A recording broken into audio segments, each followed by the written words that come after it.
दोस्तों नमस्कार। आज की खबर केवल एक गिरफ्तारी की खबर नहीं है, ये उस सवाल की खबर है जो पूरी दुनिया के भविष्य को प्रभावित करने जा रहा है। और वो सवाल ये है कि क्या ताकत कानून से बड़ी हो चुकी है। अमेरिका ने वेनेजुएला के राष्ट्रपति निकोलस मादुरो मोरोस को गिरफ्तार कर लिया है। सैन्य हमले किए गए हैं एक संप्रभु देश वेनेजुएला पर बिना किसी युद्ध की औपचारिक घोषणा के, और दुनिया ये सब चुपचाप देख रही है।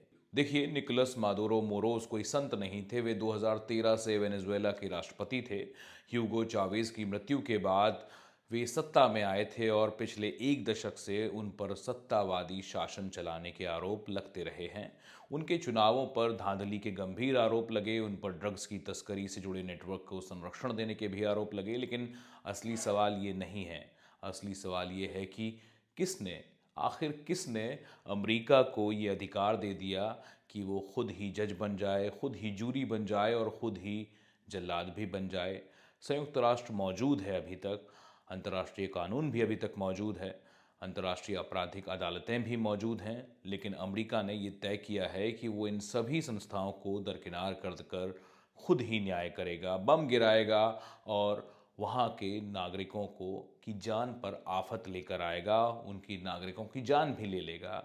तो जानें तो जाएंगी और जानें निश्चित रूप से गई भी होंगी। यही वो चलन है जिसे हमें समझना होगा। आज अमेरिका ने वेनेजुएला में ये किया है, कल रूस कहेगा कि यूक्रेन का नेता अपराधी है, हम उसे पकड़ेंगे। परसों चीन कहेगा कि ताइवान का नेता अपराधी है, हम उस पर कार्रवाई करेंगे।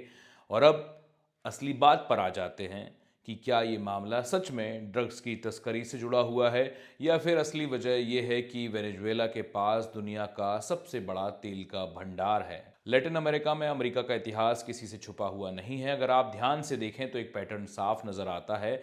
चिली में, सल्वाडोर में अलेंदे की लोकतांत्रिक सरकार गिराई गई, ग्वाटेमाला में तख्ता पलट कराया गया, निकारागुआ में सीधा हस्तक्षेप किया गया।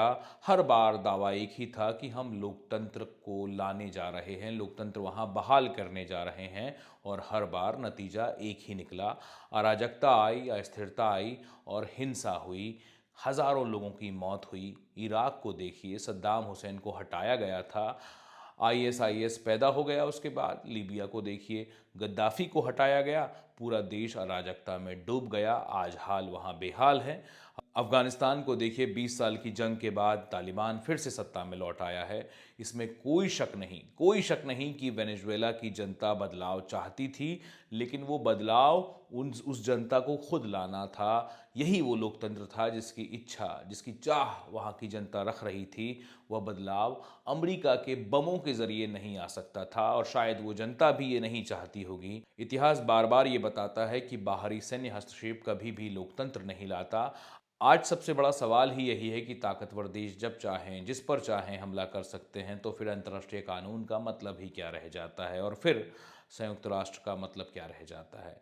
ये केवल वेनेजुएला की कहानी नहीं है, ये उस दुनिया की कहानी है जहां धीरे धीरे एक ही सिद्धांत को सामान्य बनाया जा रहा है, जो है माइट इज़ राइट, यानी जिसकी लाठी उसकी भैंस।